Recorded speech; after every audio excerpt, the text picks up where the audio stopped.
you everyone for joining the first panel of this morning and for coming to the conference. We are excited to see you all. So today's conference, panel 5, is centered on political thought in action, resistance, deception, and subversion. I'm Sama Mamadova, your moderator for this panel. I'm a G3 in history, studying the economic, visual, and religious history of late medieval and Renaissance Italy. And I'm joined here by 3 wonderful speakers and a commentator whom I will introduce as they are taking their turns. I will begin introducing each speaker one by one and then gather all the questions towards the end after the commentator has spoken as well. Each speaker will have about 15 minutes to deliver their paper, and you're welcome to do it either from here or from there. So without further ado, let us begin by welcoming Nicholas Pletzer. Nicholas Pletzer is a PhD student in political theory at the University of Chicago and Sciences Po Paris. Nicholas works on contemporary political theory and the history of political thought, with a focus on theories of radical democracy and the global legacies of revolutionary republicanism. His dissertation aims to recover the institutional imagination of plebeian nationalists in France, Germany, the US, and Brazil around 1848 and 1888. And I'll let him introduce his paper himself, so thank you so much. Yeah, thank you. Thank you, Sama, and thank you to Han Song and the whole organizing team. Thank you, Professor Sama, for preparing the comments, and thank you to Anna and Kevin for a great panel. I'm looking forward to this, and so jump right in. I'll do it from here. I think it's the morning panel. So my paper is entitled "Fear of a Black Commune: Luis Gama Between Law and Prefiguration." Luis Gama was born in 1830 and died in 1882. He was a radical Republican. Actually, let me start over and do the timer here. So we're organized. Yeah. Okay. There we go. Okay. So Luis Gama was born in 1830. He died in 1882. He was a radical Republican, a satirical poet, and a formerly enslaved, self-made lawyer, who is today celebrated as an icon of Black Brazilian history. But despite his presence in public memory, he remains largely unknown to international audiences and absent from the study of political thought. Historians have highlighted Gama's importance as a lawyer, whose action in court helped liberate over 500 enslaved human beings in the last country to abolish slavery in the Americas. Brazilian abolition was in 1888. In freedom suits, Gama drew on the laws of the Brazilian Empire to push for the manumission of those who he never referred to as slaves, but always as free persons illegally held in bondage. Pessoas livres ilegalmente mantidas em cativeiro. These struggles for manumission decenter the 1888 moment of abolition as the one breaking point between bonded and free labor, foregrounding instead previous decades during which Black Brazilians not only suffered the uncertainty of status as a lack of protection, but also mobilized what Sidney Chalubi calls a politics of ambiguity within the legal artifice to emancipatory effect.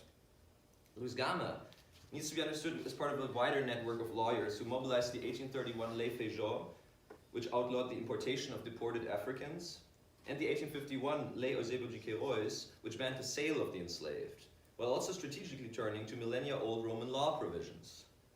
My reading here builds on recent scholarship on law, race, and resistance by Rebecca Scott, Alejandro de la Fuente, and Kayla Greenberg, among others, who have all stressed the mechanisms of differential inclusion rather than monolithically construed exclusion as constitutive of racialized citizenship in the Americas. But what sets Luis Gama apart from other Brazilian abolitionist lawyers is not only the fact that he refused to serve in lawsuits on the side of the slave owners. Gama's presence in the courtroom as a Black, formerly enslaved, self-trained lawyer posed a unique challenge to the symbolic order of slave society through his embodied presence. In this paper, I argue that Gama's fusion of strategic litigation on the one hand with the immediate enactment of freedom and equality, already sheltering fugitives in his own home, resonates with contemporary anarchist theories of prefigurative politics. Drawing on anarchist theory and practice, Uri Gordon has defined prefigurative politics as a form of action that is marked by an ethos of unity between means and ends. Prefiguration, as expressed by the slogan of the International Workers of the World, the Wobblies, aims to build, I quote, the new world in the shell of the old. Yet prefiguration, coupled with an anarchist suspicion of the state, has largely been opposed to the legal domain. What I call Gama's insurgent legality troubles this binary distinction between prefiguration on the one hand and law on the other. This, I argue, has large implications for a radical Republican understanding of institutional form. It allows us to rethink the relationship between resistance and stability, rupture and durability, reform and revolution, and perhaps marronage and abolitionism, juridical abolitionism. So I will first give some biographical background on Gama and then develop a close reading of an open letter that he addressed to the editor of the Sao Paulo newspaper Correio Paulistano, José Roberto de Azevedo Marques, which was published on November 10, 1871. In that letter, Gama presents his view on citizenship and resistance, both in relation to, but also in counter-distinction to insurrectionary movements, including violent slave revolts and, importantly, the 1871 Paris Commune. In a surprising move, Gama imagines resistant action as internal to public order, resistance as internal to public order, thereby pushing the legal form beyond subjective rights protections. Indeed, Gama's understanding of resistance as an institutionally mediated civic virtue places him squarely, I argue, within transatlantic debates on radical republicanism in the late 19th century, including the thought of 1871 Parisian Communard. 1871, it is important to note here, was not only the year of the Commune, but it also saw the passing of the law of the free womb, a lei do ventre livre, which was the work of gradualist abolition, instigated by Brazilian elites, which liberated the children of enslaved persons to be born in Brazil in the future, while having the mothers of the children to be born to remain in slavery. As Gama's letter shows, this was a period when the specters of black insurgency and the First International converged in the minds of the frightened class of slave owners. So my aim is thus twofold. First, to reconstruct Gama's theory of the law from voluminous yet unsystematic and interventionist writings, and secondly, to interpret its radical republican aspects in the larger context of what I call plebeian internationalism. So let me go take a step back here and talk a little bit about where Gama is from, what was his path up to this 1871 moment. So Gama was born in Salvador da Bahia, June 21st, 1830, as the son of a free African woman named Luisa Mahin, whom he describes as of the Nago, this is a quote, of the Nago nation, a pagan who always rejected baptism and Christian doctrine, end of quote. And who, as Gama recounts in 1880 with a sense of pride, was, quote, arrested more than once in Bahia for being suspected to be involved in plans of slave insurrections, possibly referring to the Malay Revolt of 1835, which was a revolt that was actually centered around Muslim claim-making in Bahia in 1835. After 1837, the date of the abolitionist Sabinada Revolt, which was a Republican revolt in Salvador, Luisa Mahin, Gama's mother, left for Rio de Janeiro and never returned. In 1840, Gama's father, a rich man of Portuguese descent, who had lost his fortune through gambling, illegally sold the 10-year-old as a slave. A slave trader deported the child to Rio, where Gama then was sold to a contrabandist, Antonio Pereira Cardoso. He then spent 7 years as a slave on Cardoso's estate in the state of Sao Paulo, working as a butler and a shoemaker. In 1847, a young law student stayed at Cardoso's house and befriended the 17-year-old Gama, teaching him how to read and introducing Gama to his first legal knowledge. 1 year later, Gama, I quote from this autobiographical letter, Gama obtained indefeasible proofs of my freedom with cunning and in secret, end of quote, which then allowed him to escape and join the army. Over the following 3 decades, Gama moved up the social ladder of Sao Paulo, first as a police administrator, then as a lawyer, poet, journalist, and ultimately as the leading voice of the abolitionist movement in Brazil. By 1871, Gama had reached fame as a defender of fugitive slaves, and his apartment was notorious and advertised in leading newspapers alongside the promise to, quote, accept all causes of freedom, end of quote. Luis Gama, a maroon legal theorist, sits uneasily with romanticized ideas about a supposed anti-institutionalism in Afro-Latin American political thought. In the Brazilian context, his insurgent legality doesn't fit the binary that would oppose judicial abolitionism to quilombismo. As I hope to demonstrate, Gama is also a Republican theorist of the law and speaks to larger contexts in the Atlantic space. And so in his cosmopolitan sort of mix, the editor of his writings, Bruno Rodrigues de Lima, calls it an Afro-Latin Greek pantheon of thinkers that he draws on. So this is a uniquely cosmopolitan kind of mix that includes Roman law, Yoruba diasporic heritage, Francophile Freemasonry, and I'll speak about that in a second, and the 1871 Commune. So let me turn to my close reading of this letter from 1871, and this part is entitled Communists, Abolitionists, and Internationalists. My dear editor, please allow me to abuse a bit more of your recognized benevolence. Gama began the open letter to Azevedo Marques, published in the Correio Paulistano on November 9th, 1871. Which followed a collectively authored article by the leaders of the Masonic Lodge America, which included Gama. The Freemasons responded to charges of illegal activity, defending their work in defense of persons illegally held in bondage in favor of principles of humanity, and its organization of a public library in the center of Sao Paulo. Their statement ends with an invocation of the principles of the Masonic French Rite, as practiced by the Lodge, the revolutionary slogan, Liberté, Égalité, Fraternité. Gama's letter follows the statement of the Lodge in rejecting rumors of illegal activity, but it radicalizes its tone. Gama writes, I quote, "I know that some people in the city went to tell the court and the interior of the province that this here, the Masonic Lodge, at the price of enormous calamities, is glowing among frightening disasters and horrible desolations accounted for by agents of the International. And that I, who could certainly not be missing from any sinister commotion whatsoever, would be commanding a tremendous insurrection of slaves." End of quote. While such imputed connections might at first be taken for what Gama calls boatos humorísticos, rumors of a humoristic kind, they need to be taken seriously. To Gama, they represent a slanderous attack on his person and on the Lodge, falsely suggesting that the Masons work under the influx of agents of the International, and that, quote, "The Republican Party is made up of communists, abolitionists, and internationalists, and many other highly dangerous, irreligious associates." End of quote. These passages are remarkable insofar as they provide evidence for the close links that conservative critics imagined between Sao Paulo's Freemasons and abolitionists on the one hand, and the Paris Commune and the International Workingmen's Association, founded in 1864, on the other. As Quentin de Lamos has recently shown, the impact of the Commune went far beyond the French context, and although the International never played the role that reactionary observers attributed to it, anti-communal sentiments shaped right-wing discourses against internationalism throughout the Atlantic world. Gama's letter underscores the widespread currency such fears of communism had gained over the course of only a few months in 1871, contradicting claims by historians who argued that the impact of the Commune in Brazil had been minimal. The Parisian events were not only reported in detail, but enthusiastically greeted by Sao Paulo's Republicans, who, though mindful to condemn violence, publicly came to the defense of the Commune and the International, presenting both as expressions of one global Republican movement.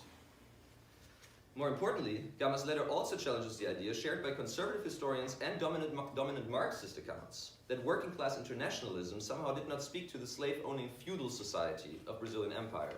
To the contrary, Brazil's conservative elite imagined the black radical Republican like Gama as the representative of what Massimiliano Tomba has called insurgent universality, connecting the Communal not only with white workers around the globe, but also with insurrectionary slaves, and to quote from Gama's ironic portrayal of reactionary fears, I quote, "barricades in the streets and war canoes on the Tamanduateí River," in the heart of Sao Paulo.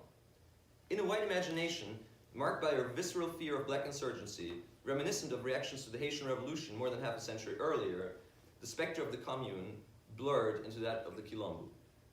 The Correio Paulistano had on May 18, 1871 first reported the provisions of the law of the free womb on the same front page as a translation of the Communal Manifesto.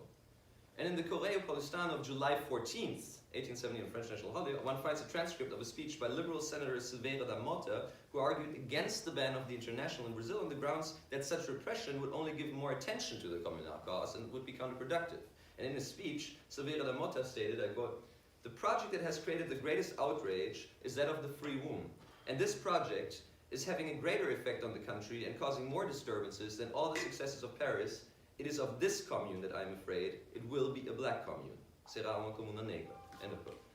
Gama's desire to defend himself against such associations becomes understandable here. He appeared as the personified meeting point of these various radical currents, and an image that could undermine his reputation and by extension his work as a litigator for the enslaved.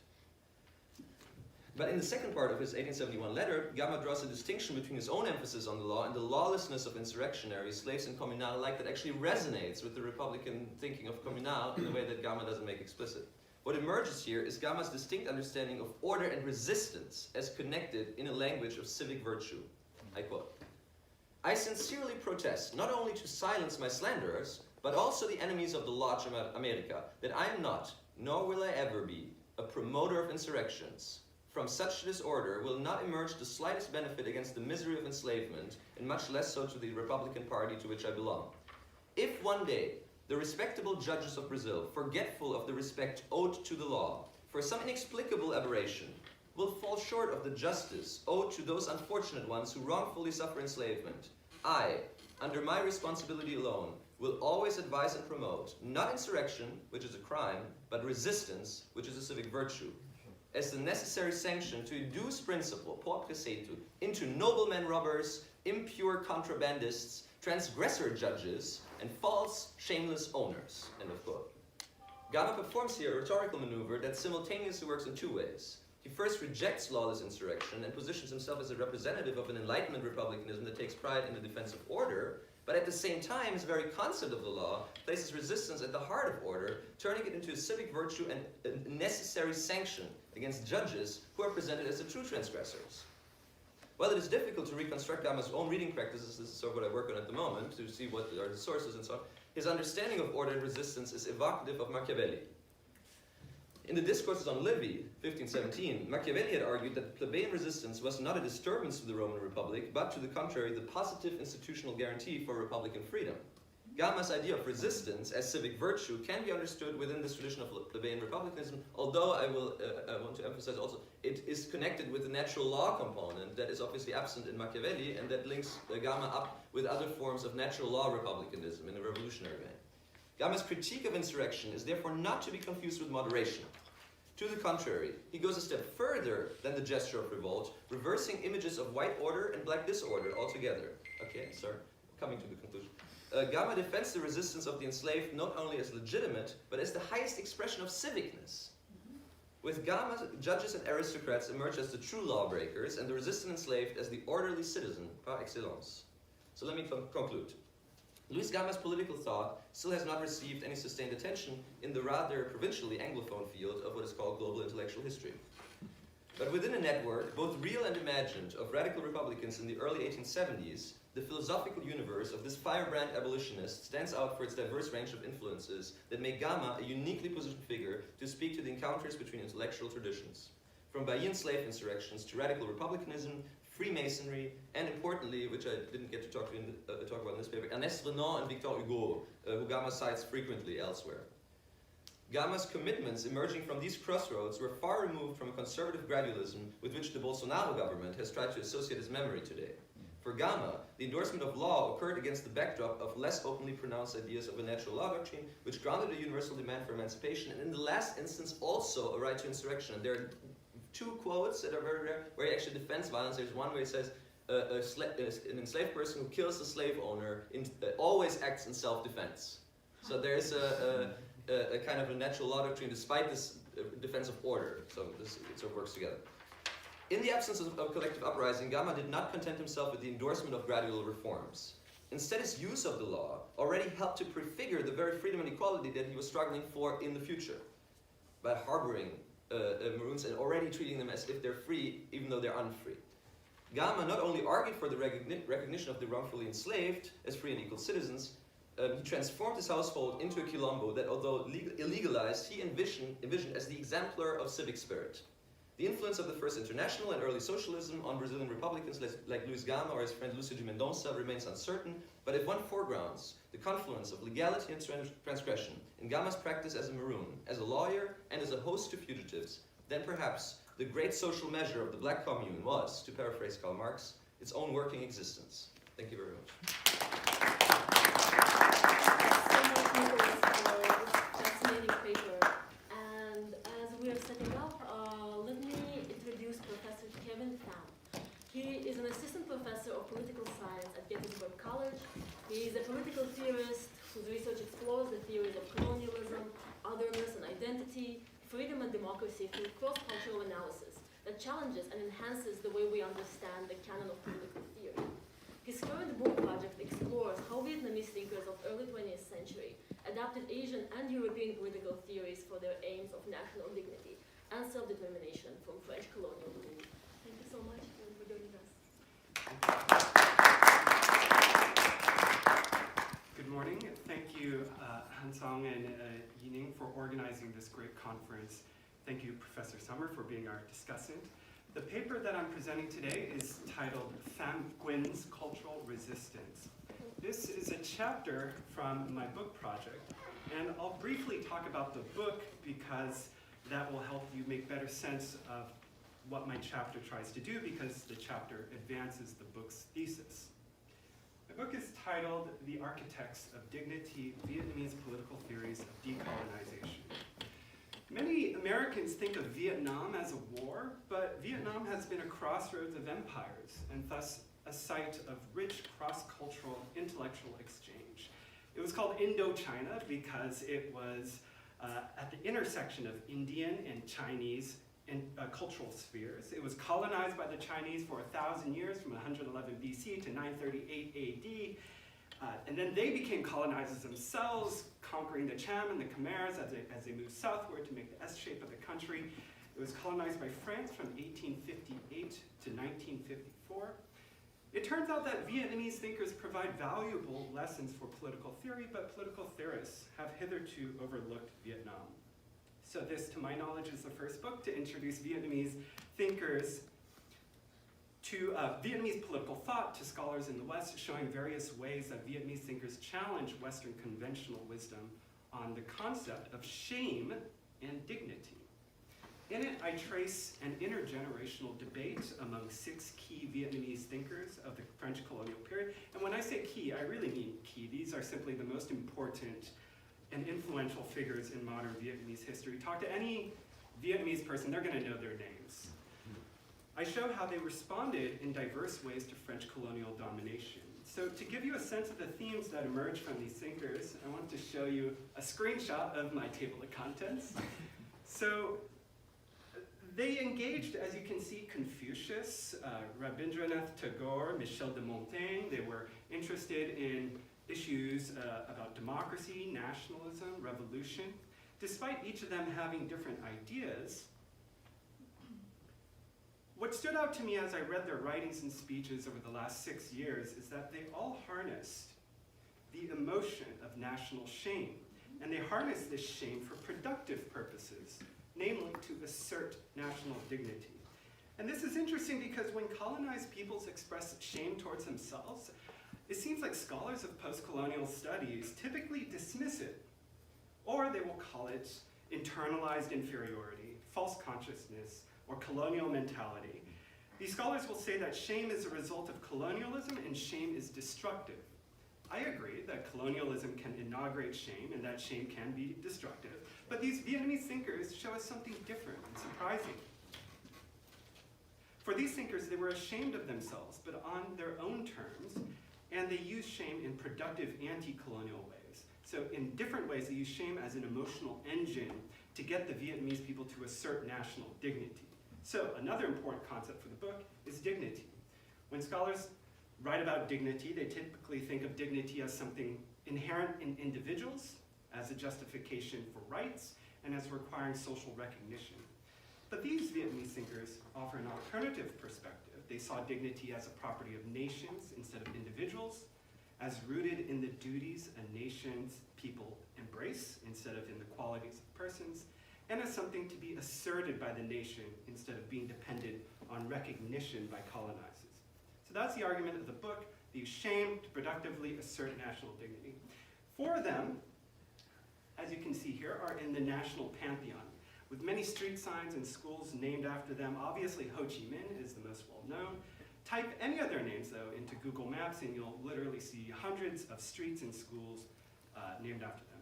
The other 2 were once very influential, but because of their politics, appear to have been deliberately ignored by Vietnamese nationalists and the Vietnamese Communist Party because they were seen as traitors. So the chapter that I'm presenting today is on one of those perceived traitors, Pham Nguyen. The chapter is titled Pham Nguyen's Cultural Resistance. In the chapter, I start with a scene of myself.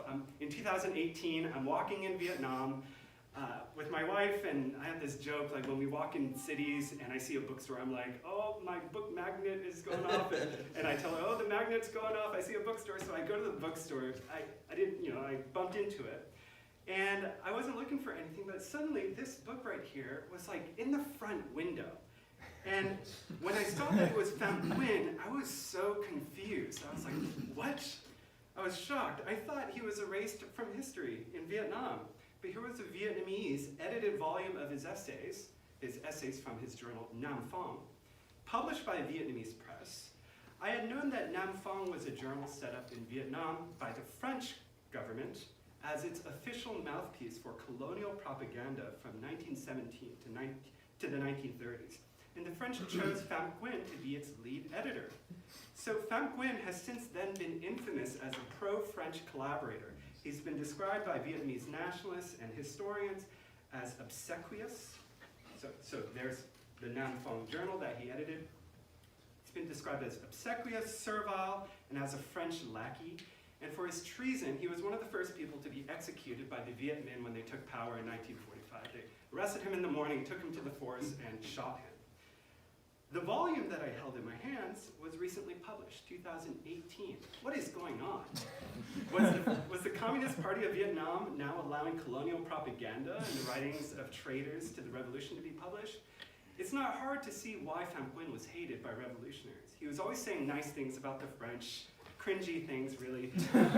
Apparently, he uncritically supported French colonial violence. One historian said that he justified French violence. He said French violence is always just.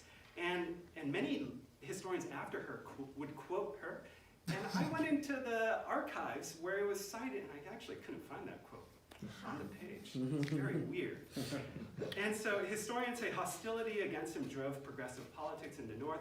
While many have called him a traitor, others in Vietnam decide to ignore him. So anthologies of literature in Hanoi totally ignore him, which is weird because Nam Phong was the most important and widely read intellectual and literary journal of its time. So I opened up the book and I started reading, and here's what it said on the cover flap. Pham Nguyen is a pioneer. He's made particularly important contributions through using the national language script and Vietnamese language, and promoting the construction of a national education system. He also actively translated and spread the essence of Eastern and Western ideas with the aim of enlightening the Vietnamese people and fostering the nation's traditions and national soul. The essays demonstrate an amazing writing ability and thinking ability, a serious spirit, hard work, and a trusting heart. It's been 100 years since the inception of Nam Phong, but this scholar's contributions to the development of modern Vietnamese culture are still a milestone of special significance today. It started to make sense. Pham Nguyen's writings in 2018 were being instrumentalized in post-colonial, post-war Vietnam. Vietnam, like any country, is looking for ways to make the Vietnamese feel proud and dignified. And here was this intellectual that they could be proud of. The introduction to the book did not mention that he was a collaborator or traitor. He's portrayed as an architect of Vietnamese national culture, identity, and language. He was portrayed as an architect of Vietnamese national dignity. He's being used for nation building. So my key argument in this chapter is that although he collaborated with the French, he used his position as editor of a French-sanctioned journal to assert a Vietnamese culture to be proud of, thus subversively resisting Western cultural imperialism, and at a time when many Vietnamese were ashamed of their culture. They thought something was wrong with them. That's why they got conquered. Social Darwinism was a big thing. Herbert Spencer was the most influential person at the turn of the century. And so they were convinced that our culture is wrong. But here he is saying, no, we have a powerful past, something to be proud of. And this has lasting effects in Vietnam to this day. So this chapter contributes to debates in Vietnam studies and to debates in political theory. When historians of Vietnam write about him, they dismiss him as a pro-colonial collaborator. They call him an arch collaborator. And in political theory and discussions of colonialism, colonized peoples are often portrayed as either resistors or collaborators. They seem to only play these roles, and I say, well, he doesn't really fit neatly into this binary. He collaborated, yes, and he resisted in certain ways. He's drafting blueprints for a new society. I don't say he's a hero. I think he was somewhat naive and he had blind spots, but I do show that he's a complicated person who doesn't fit into these neat categories. Now what's interesting is that he often praised the French, really said nice things about them, and he gained the trust of the French, and so they put him in this position as editor, and therefore they just didn't really censor his journal. They just let him write what he wanted, so he felt free to challenge the West in other ways. So I want to talk about two problems that Pham Nguyen identified as being obstacles to national dignity and the solutions he offered. First obstacle concerns the Vietnamese people themselves. It's an internal thing. He shames the Vietnamese youth for being depressed and not doing anything about it. He criticizes them for being lost, confused. He says they're experiencing a debilitating moral malaise. This was caused by a sudden influx of Western ideas and subsequent retreat of Vietnamese culture and values.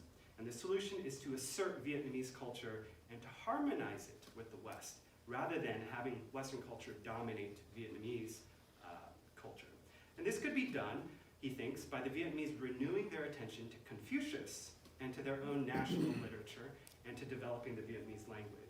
He says Vietnamese youth, exclusively formed in the French schools and completely detached from the old ancestral disciplines, were despondent and melancholic. They were being educated to favor what he called the Western ideal, by which he meant power. And this was making the Vietnamese lose their confidence in their own Eastern ideal, by which he meant wisdom. He says, obliged to bow down to Western power, Eastern wisdom has at first fallen back on itself. She wondered anxiously which way to turn. Sometimes suspicious of herself, she was hesitant and puzzled. So there's a kind of cosmic imbalance, he thinks, due to this Western domination. Every step taken in the acquisition of modern Western science marks, for man, a setback in the field of moral and spiritual values. Here, he says that the West's emphasis on science can be good, but science without wisdom or ethics is dangerous. The misdeeds of science without conscience have never appeared so clearly to Orientals as during the immense massacre of which the whole of the West has just been through. He's talking about World War I. If all Western power with its murderous science only ends in this vast collective madness, how can Orientals avoid feeling sorrow for the loss of their ancient wisdom? He goes on to tell the Vietnamese to be careful about adopting liberal values of individualism from the West. Individualism can give a positive character to old traditional ideas that tend to discount individuals a bit too much by inscribing them completely within the family unit or the community, and in this way, often hinder the full development of the personality. But if they act alone without the solid base of good traditional training, these theories may cause dissolution and destruction.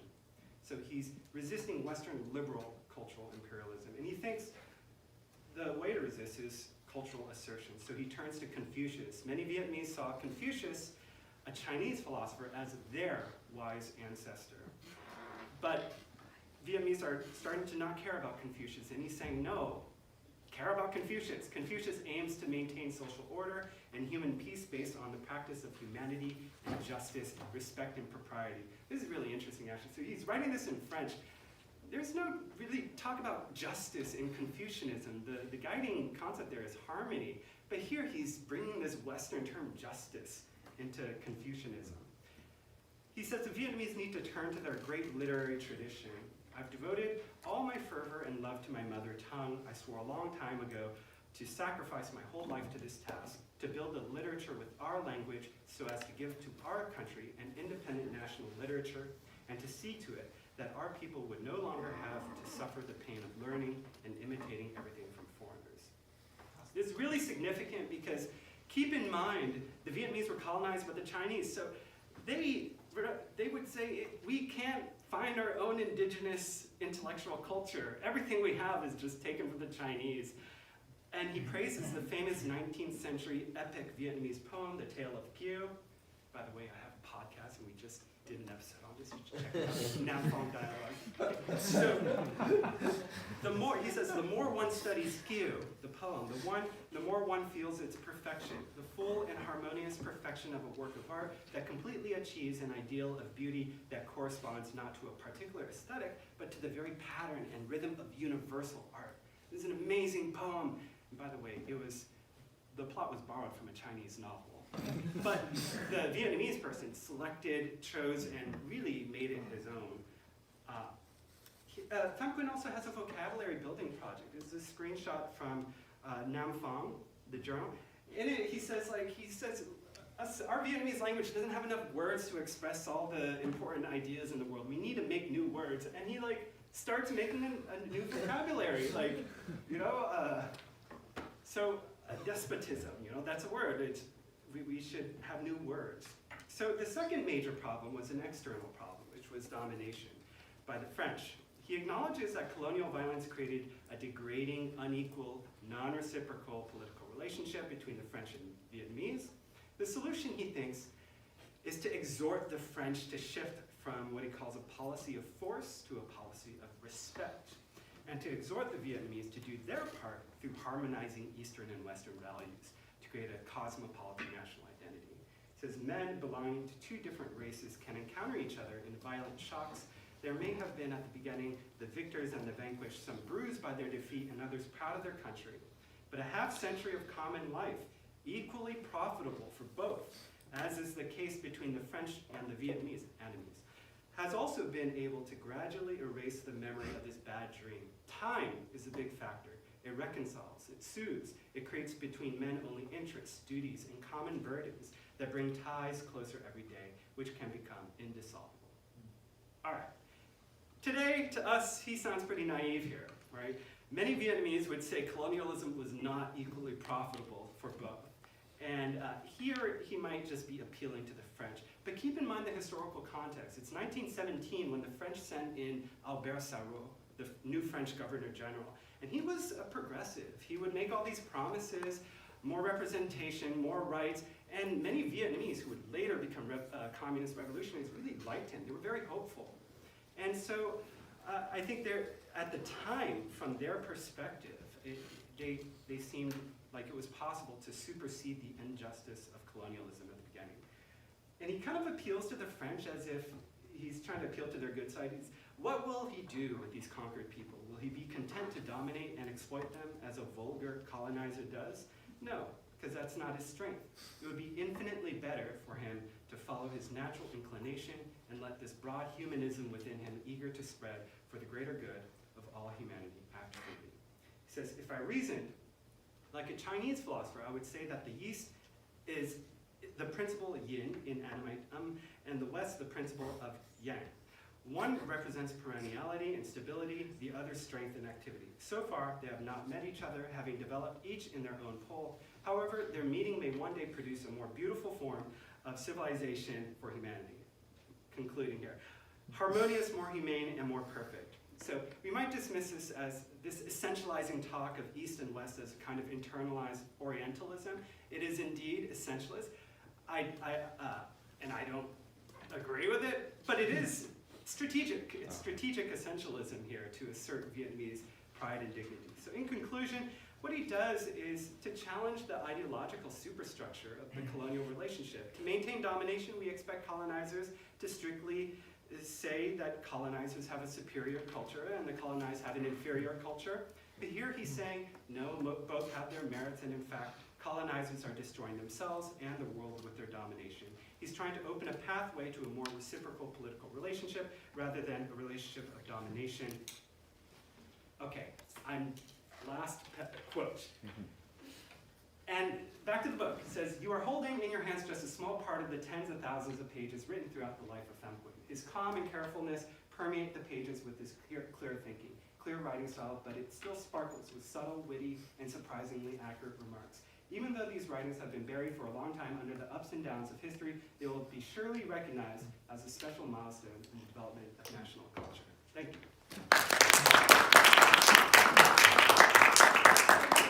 So much, Professor Pham, for such an interesting paper.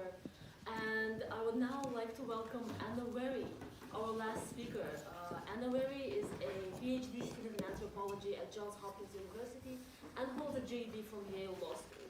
Her research has examined the circulation of legal concepts and the development of criminal jurisprudence across the Americas, especially in Colombia and the United States. She is currently a postgraduate fellow with Yale's Lowenstein Center for International Human Rights. As a fellow, she provides legal assistance to former FARC combatants at Colombia's Transitional Court, the special jurisdiction for peace. So,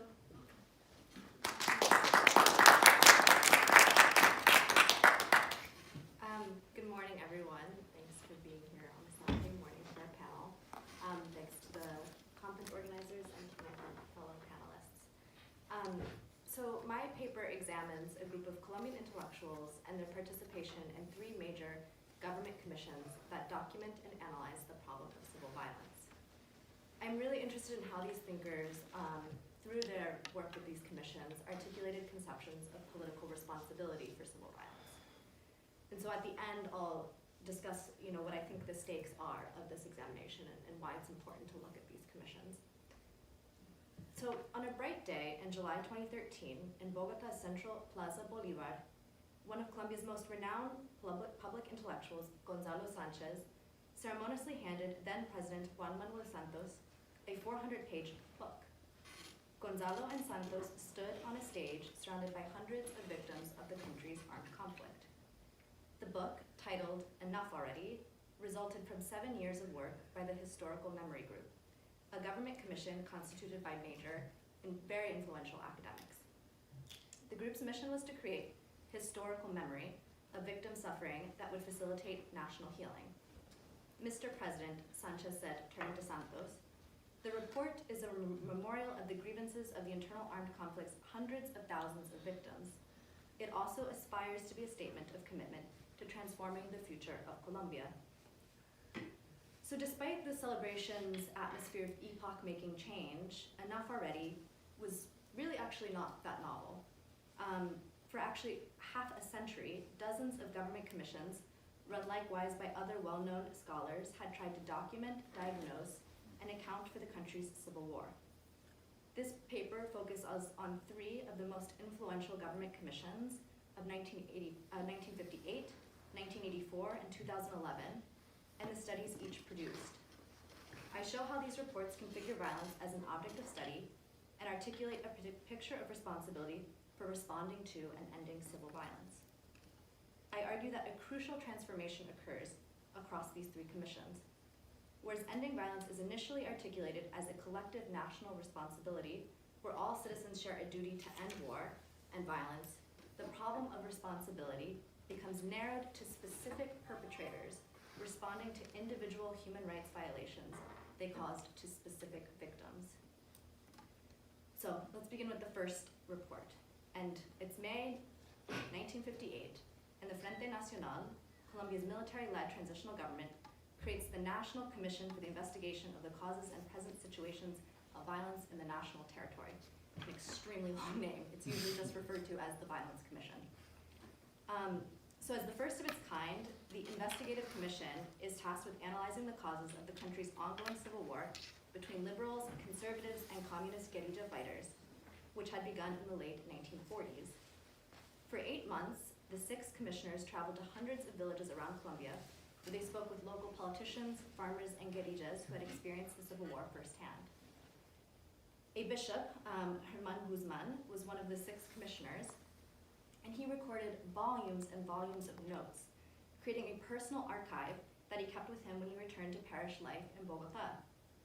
A young fellow priest named Camilo Torres had studied sociology in Belgium and co-founded the country's first sociology department at the National University with Orlando Falsborda, who had also studied sociology at the University of Florida. Camilo Torres, who also is famous because he later joined and was one of the founding members of the ELN, asked Guzman if the department could examine his archive to write a sociological study on the country's civil war. Then President Jerez Camargo supported Torres' proposal, lending the project an air of state-sanctioned authority. So using Guzman's material as their empirical grounding, the group of men, Torres, Guzman, Falsborda, and a jurist named Eduardo Umaña Lima, wrote what they claimed was the first scientific analysis of political violence in the country. Published in 1962, the 400-page book, these books are always very large. They're always 400 pages. Titled Violence in Colombia, Study of the Social Process, attempted, quote, what the nation was missing, an account of what violence was. The book was immediately popular among Bogota's intelligentsia and political elite. El Tiempo, a major national newspaper, declared it the book of the year. And between 1962 and 2005, it has been republished and re-edited 5 times. And it's really hard to overstate how important this specific book is to political and intellectual history in Colombia. And nearly every commission report published for the next half century explicitly cites this book as precedent. And many historians view La Violencia, this book, as the birth of violence as an object of social scientific analysis in Colombia. So what I want to highlight in this talk is something very specific about the text, and I think extremely important. In it, the authors claim that internecine violence has to be understood as, quote unquote, a social process. By violence as a social process, the authors mean, drawing on French sociologists, that violence was caused by a breakdown in fundamental institutions, including political parties, the police, bureaucracy, judicial organisms, religious institutions, the family, and schools. So really, sort of any social institution you can think of. Crucially, in configuring violence as a social process and breakdown of social institutions, no single actor or entity is the agentive cause of the Civil War. Instead, they claimed the nation shared, quote, collective responsibility for the war and in turn to end it. So this was also, it was not only a sociological assertion, but also very important because the authors were worried that if they identified one party or the other as the cause of the Civil War, then it would never end. So actually, sort of in stating it was a social process, it was an attempt trying to get beyond placing blame on either the liberals or the conservatives. So this picture of violence as a social process and as all citizens sharing collective responsibility to end the war is evident in how the text makes evidence speak. So for instance, the book provides maps for each of the departments affected by the Civil War. The maps are a technique through which the authors configure the nation as a sick social body. The authors variously refer to different regions as infected and made sick with the virus of violence, while others remain unaffected. For Guzman, the metaphor of a virus explains the transference mechanism of violence. Colombian historian Jaramillo Marin argues that the book's notion of collective responsibility is tied to a picture of violence as a generalized cancer that must be eradicated with more social modernization and social engineering. This work of modernization was not only a responsibility of the state, but also of the whole country and its citizens. Moreover, in La Violencia, different armed actors are not lumped together as a coherent category of perpetrators, and people affected by violence are not separated out as victims. To summarize, in the text, the war was not a problem created by specific groups, but, quote, a permanent problem of the national soul. As the authors wrote in the epilogue, this work could be titled How War Was Made, or How We All Made Mistakes. So now moving from the late 1950s to the late 1980s. After La Violencia's release, 2 decades passed before the next major government commission in 1987. The early 1980s experienced an unleashing of studies on violence, quote unquote, I'm quoting another academic here, in the Colombian Academy, and an intensified search for the objective causes of what was then being called general disorder. A group of academics writing on crime and violence, including historians, anthropologists, sociologists, and others, began calling themselves los violentólogos, or the violentologists. A new commission run by these violentologists called the Commission on Studies of Violence. All the names are sort of more or less the same, so it's sort of hard to track them, but so this is sort of the Violentologists Commission. Sanchez's view of, a new commission was run by the violentologists, was led by Gonzalo Sanchez, the man on the stage who I introduced at the beginning. So Sanchez's view of the politics of violence is reflected in his introduction to the commission's report titled Colombia, Violence and Democracy. I should also say, so Sanchez was noted because he was a historian and he worked on the politics of banditry in the country, drawing and engaging with Hobsbawm's work. So Sanchez writes, quote, violence is something that prevents the realization of human rights, beginning with the fundamental one, the right to life. So a crucial shift appears in this first sentence. First, the concept of human rights, which had been absent in La Violencia, suddenly appears. However, despite this, the authors of Violence and Democracy also identify diffuse causes of violence and do not directly blame any particular actor or group. So, like in La Violencia, where civil war and violence were social processes that resulted from the breakdown in fundamental institutions, this report identifies causes as failures of the police and judicial apparatuses, but also a history of economic and social inequalities, of differential access to material goods. So collective responsibility for responding to civil violence remains. Responsibility for violence must be assumed, they asserted, by the nation as a whole, but especially by the elite, who bear the brunt of responsibility for unequal access to the material goods necessary for sustaining life, creating conditions for delinquency and violence. Quote, overcoming violence and expanding democracy, they write, is not only the responsibility of the government, not even of the state as a whole, but of all the people.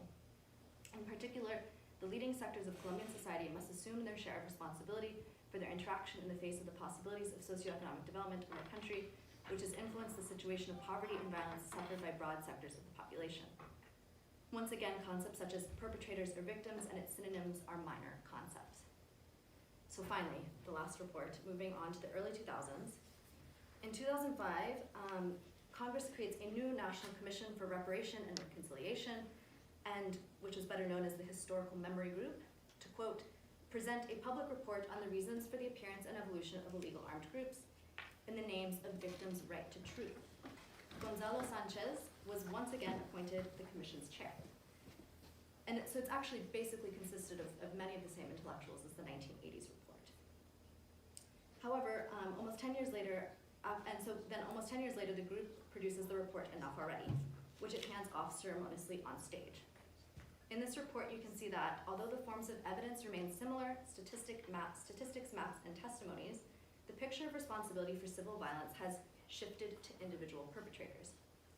So understanding violence requires, in the report's words, calculating the distribution of responsibilities for violence between the guerrilla, the paramilitaries, and the state. As the authors write, the responsibilities of violence fall on a differentiated basis on the guerrilla groups, the paramilitary and state agents that acted outside their legal mandate. Calculating the distribution of responsibility between these groups involves calculating the percentage of victims harmed by each group. For instance, the authors estimate that the right-wing paramilitaries had committed more massacres and assassinations, while left-wing guerrillas had kidnapped and destroyed more private property. Measuring the distribution of responsibilities between armed groups is in turn linked to legalistic notions of responsibility arranged around the victim-perpetrator dyad. As the authors write, the responsibilities demonstrated here will be assumed by all the agents involved in the violations of human rights and international humanitarian law. Violence and violations of human rights norms are equated. The report identifies 14 methods of violence used against the civilian population, which are all defined using international human rights and humanitarian law, including assassinations and massacres, forced disappearance, torture, displacement, sexual violence, and child recruitment. The term victim is likewise defined as those persons who individually or collectively have suffered a violation of international humanitarian law or grave and evident violations of the international norms on human rights. The verb to perpetrate and the noun perpetrator together appear 115 times throughout the report, and the term victim appears over 200 times.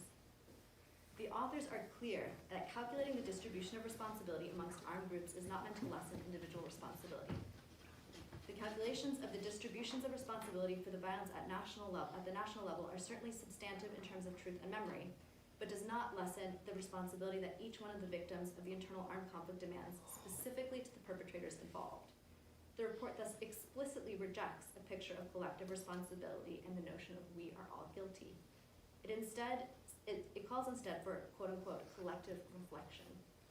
Society has been victimized, the report states, but is also participating in the conflict through its consent, silence, support, and indifference, all of which should provoke collective reflection. However, extending these responsibilities to society at large does not mean diluting those concrete and differentiated responsibilities into a statement of we are all guilty. So, I've now touched on each of the three reports. And really in looking at this, I've been very interested in what was lost to this turn to the victim-perpetrator dyad and away from collective responsibility. So not to show that previous notions were better, but I kind of want to push back against and engaging with scholars like Jaramillo Marin and others who have basically said that these early reports in La Violencia evaporated individual responsibilities, as he writes. On Marin's reading, La Violencia's collective understanding of violence participates in the era's politics of silence by not assigning responsibility and suppressing victims' memories. So in future, basically, now I kind of want to turn as you mentioned, in my legal work, the stakes of the victim-perpetrator dyad as a condition for political participation are extremely clear. So, I'm sort of breaking away now from, I've showed this shift, and I want to articulate the stakes of why I think this is important. And it's become very clear that, as after 2016, and you had the FARC, which is a large guerrilla movement, demobilized and are now engaging in various political projects. Acknowledging responsibility has become sort of the condition of possibility for participating in political projects. And so whether or not you acknowledge responsibility determines what kinds of political projects you can participate in. And so the legal and the political are now completely imbricated for them. And so even conversations between lawyers and the former militants take on this, question. Each decision about whether or not you acknowledge something legally has immense repercussions for whether or not their political project will be legitimate. And I can say more about that in the discussion, but I just sort of wanted to end there on that note that, it might seem, why do we look at these commissions, but they have had an immense life.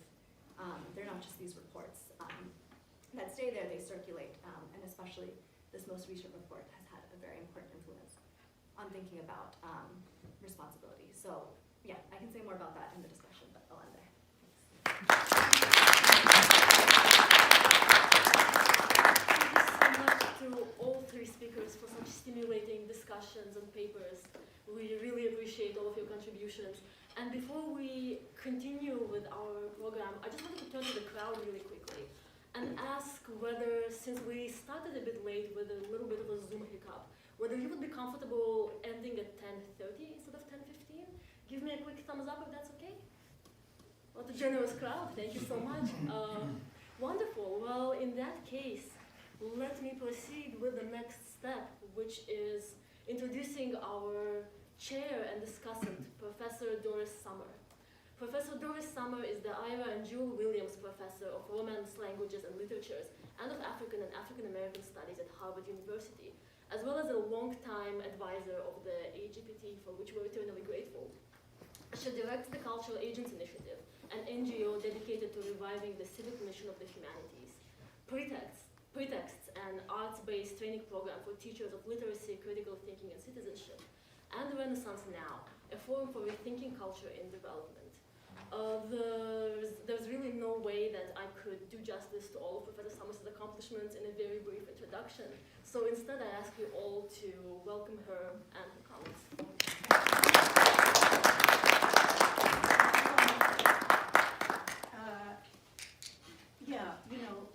The years allow one to accumulate activities. Thank you so much for these wonderful papers, for this wonderful conference. I'm learning all the time, and from your research and from your fresh thinking about text. I want to say a couple of things that I noted down while I was listening again, because I enjoyed very much Pratap's proposal yesterday that we reread naively. So I was listening with that spirit and feeling the text fresh again. And one thing that I want to say is that much of what we do is to create vocabulary lists. I love the list that you projected, Kevin. We teach theory, we think about theory, and what in fact are we doing? We are defining terms, always.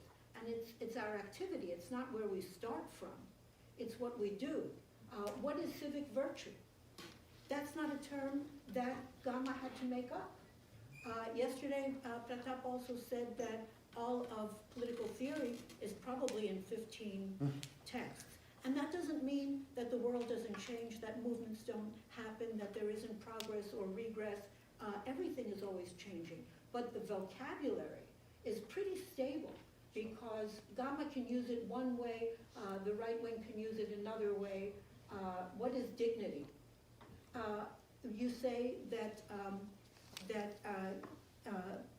Kim, how do you pronounce again? Quinn.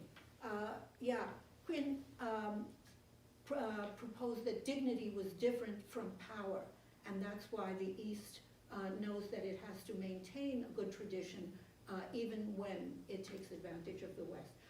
But if you think about the debates in ancient Athens, where was philosophy geared towards? Was it power or was it dignity? Where is Socrates cajoling his young, partners, interlocutors? towards.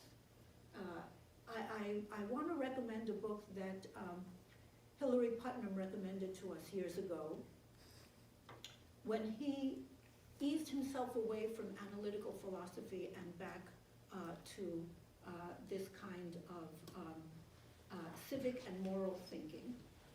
And the book is by Pierre Hadot, and it's called Philosophy as a Way of Life. And there he frames Socrates as really the spokesperson for being distracted, meditating, lifting away from power plays. So there's something about a tradition of philosophy, both East and West, that's based on debate, that's based on that tension between one position and another. And it's wonderful to see a strategic use of those debates as getting East and West together, but that's reducing the debates on either side, right? So I just wanted to say that as my kind of fresh listening to these texts. Yeah, and when you say that dignity is understood in a collective way rather than a personal way, well, I think the communitarian philosophers, including Charles Taylor, would think about it in a collective way too. So you see what I'm saying? Any good grip on a philosophical moment is about the intense debate around words. So I'm a literary critic. What else do I know except for close reading of words? And this is where Luis Gama gets his traction. He says, I'm a better reader than you. Try to catch me. It's all about hermeneutics.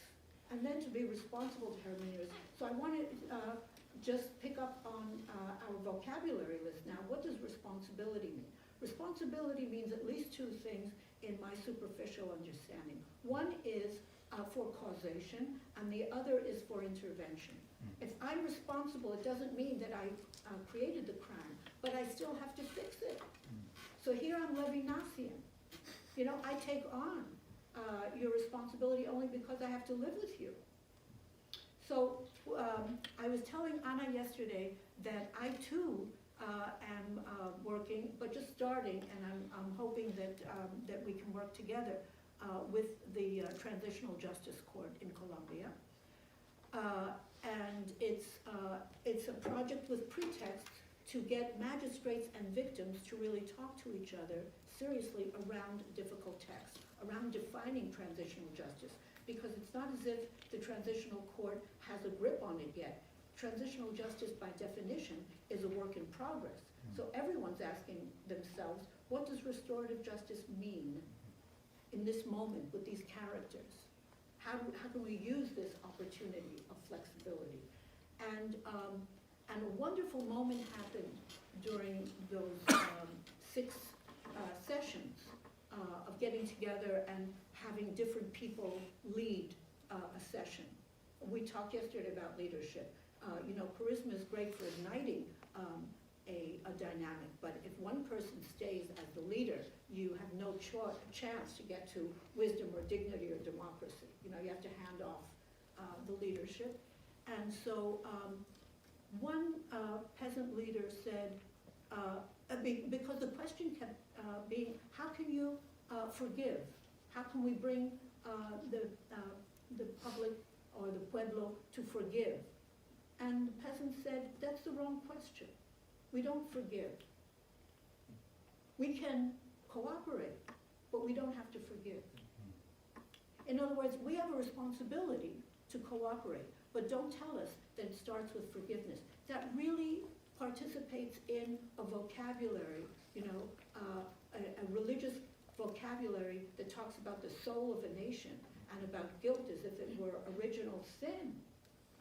So let's be more practical and talk about responsibility in a different register, not as cause, but as obligation. So I wanted to feature that word. And yesterday we started to talk about this constellation of papers. And I also was struck, and Kevin used this word, that Quinn is not thinking in binaries, These two papers, both about Brazil and about Vietnam, are about getting beyond binaries, knowing that you can use the master's tools against the master, We're referring to Audre Lorde here too. She asked rhetorical questions, but a naive answer is yes, you can. You can use the master's tools against the master. So we don't have to get into binaries. You don't have to trash Roman law to win your rights, even as a pagan. Why not? Romans were pagans. We forget that.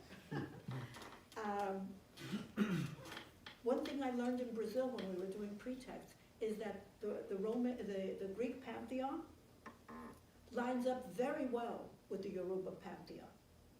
Very well.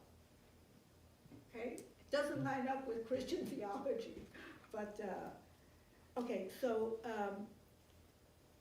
I want to say also about the title of the panel about subversion and what is it? Resistance, subversion, deception. I would call the panel in another iteration jogo de cintura. You know what a jogo de cintura is? It's a soccer move. It's a hip. It's a move by the hip, right? So it's not. Resistance sounds frontal. Subversion sounds like you're trashing the game. But un jogo de cintura is saying, I'm going to play the game with grace. Do something unexpected, not frontal. That in Puerto Rican Spanish is una jaibería. Jaiba is a crab. It doesn't go front. It goes sideways. So that's my Puerto Rican vocabulary for you.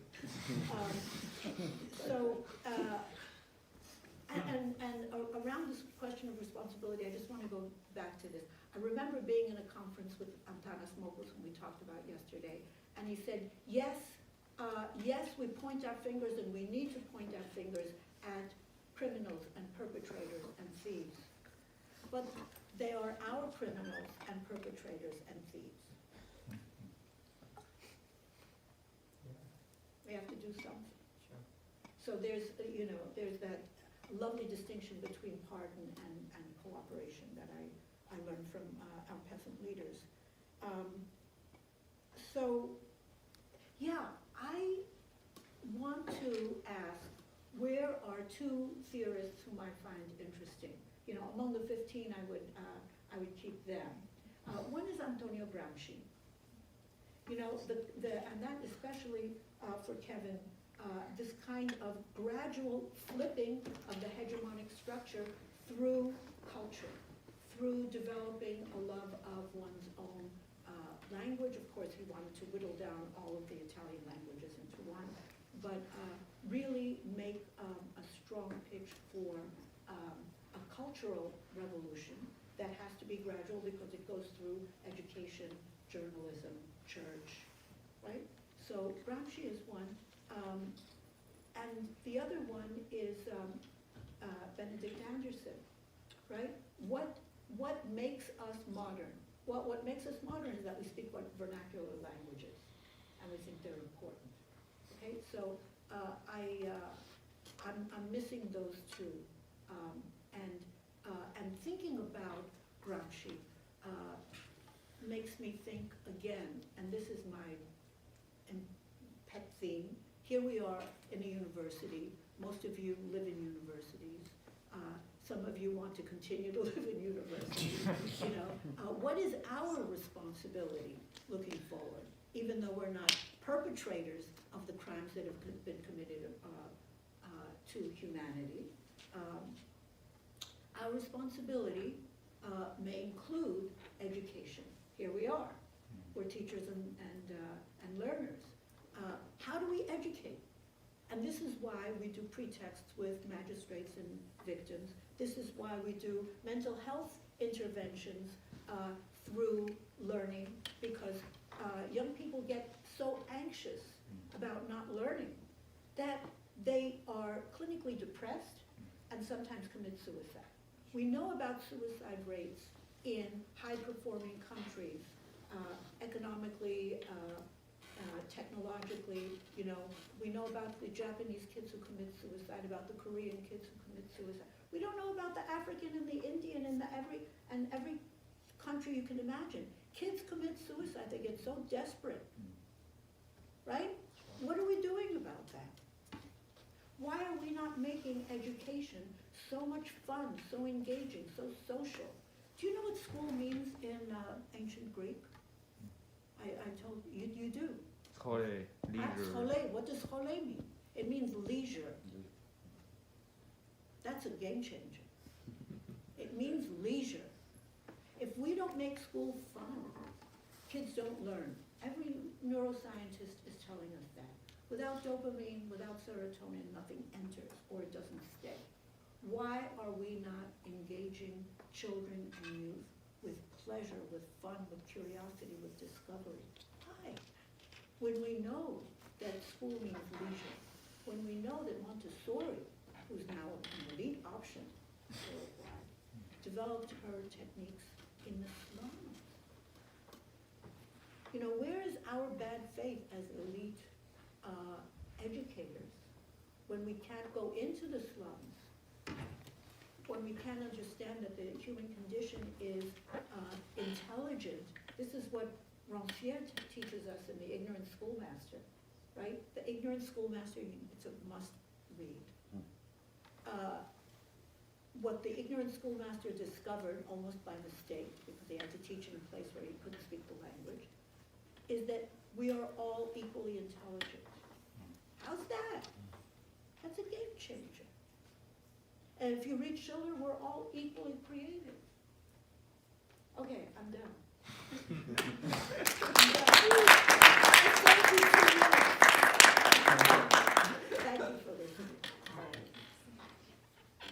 Thank you so much. We really appreciate the comments and there's so much here to unpack.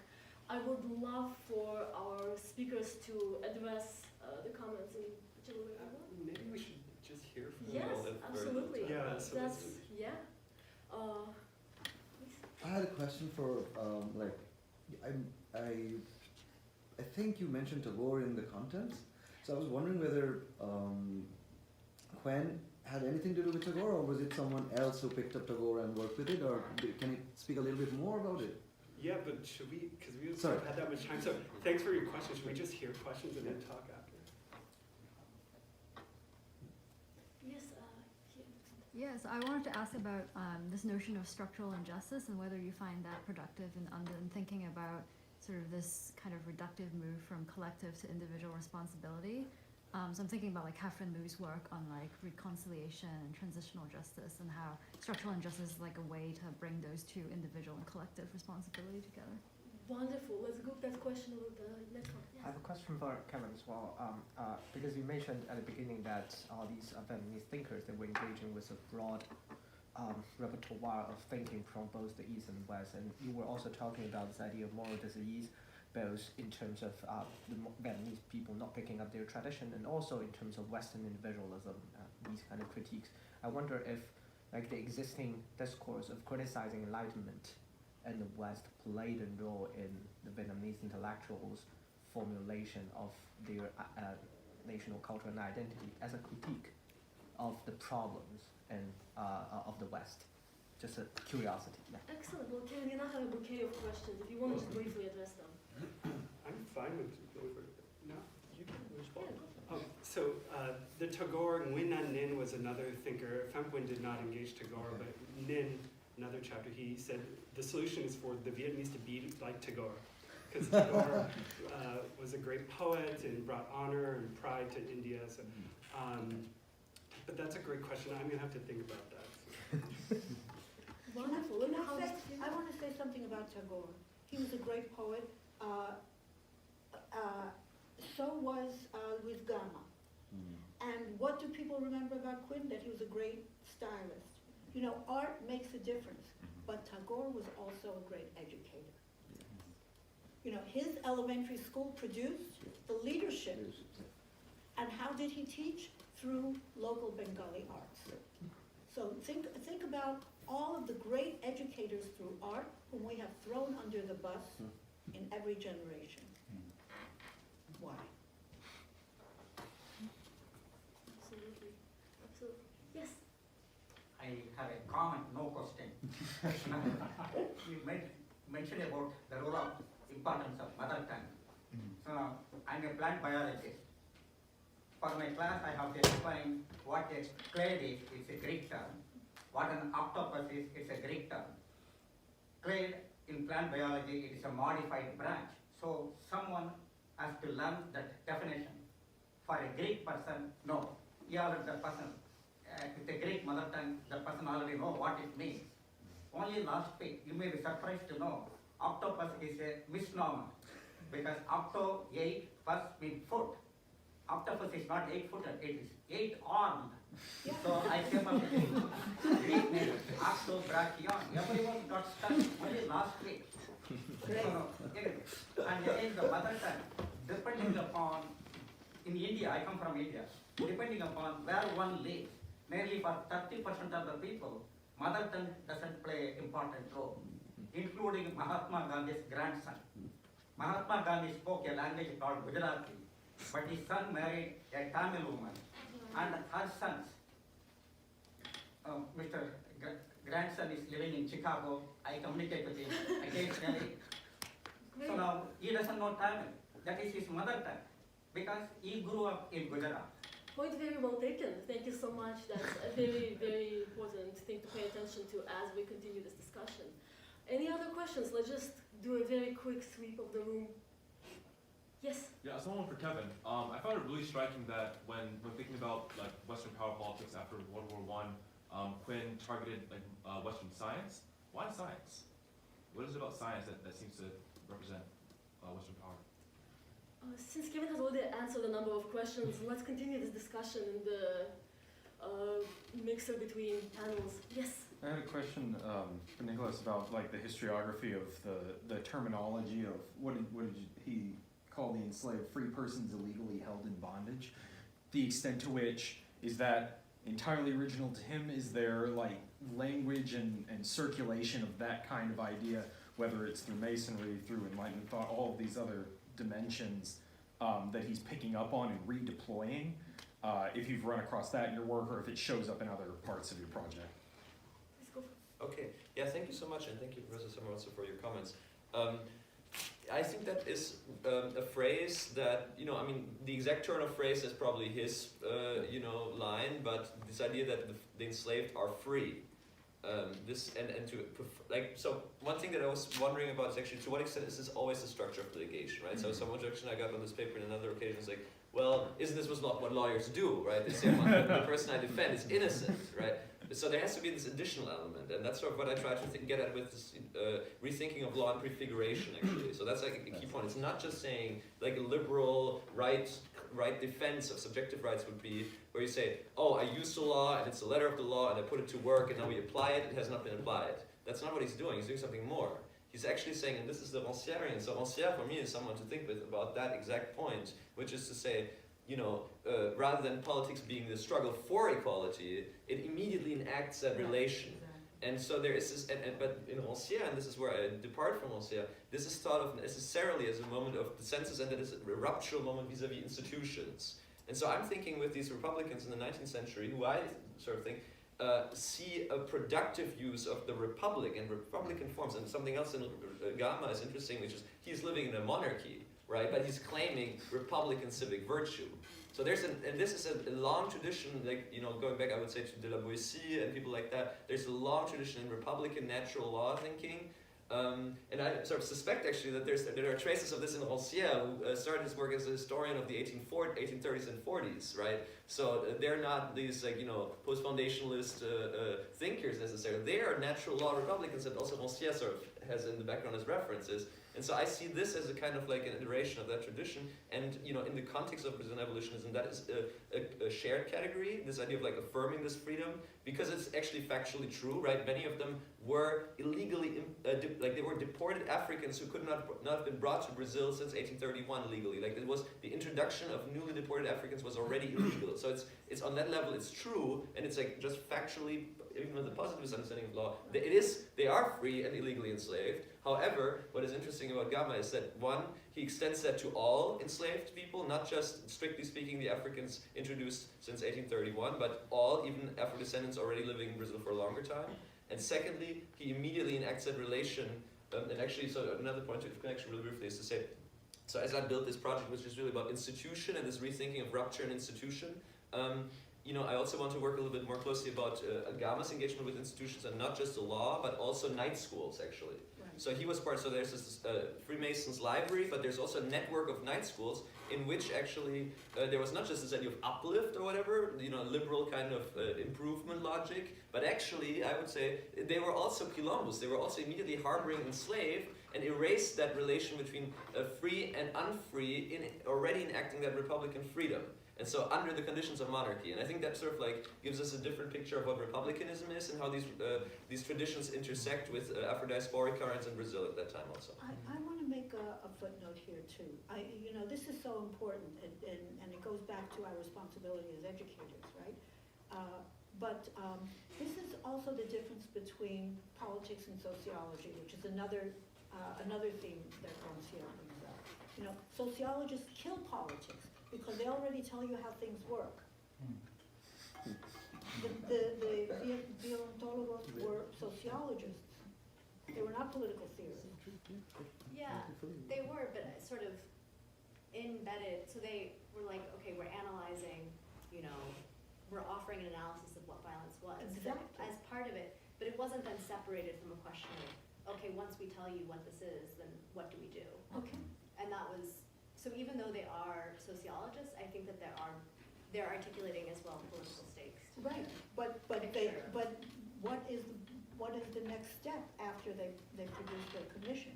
In other words, when they say it's a disease of the national soul, punto y aparte, like that's the end of the sentence. And that's really, when we think about social science in that way of describing what is institutionally, there's no breaking out of it. So it's Foucault versus the Masons. Foucault gives us this very powerful description of what exists, but he doesn't say there are little cracks in that picture. Absolutely. Okay, well, thank you all so much, and I'm sure there's so many more questions, and this is why we would love for the speakers to linger somewhere in the hall afterwards to address more of your comments and questions as well. But many, many thanks to all our speakers and to our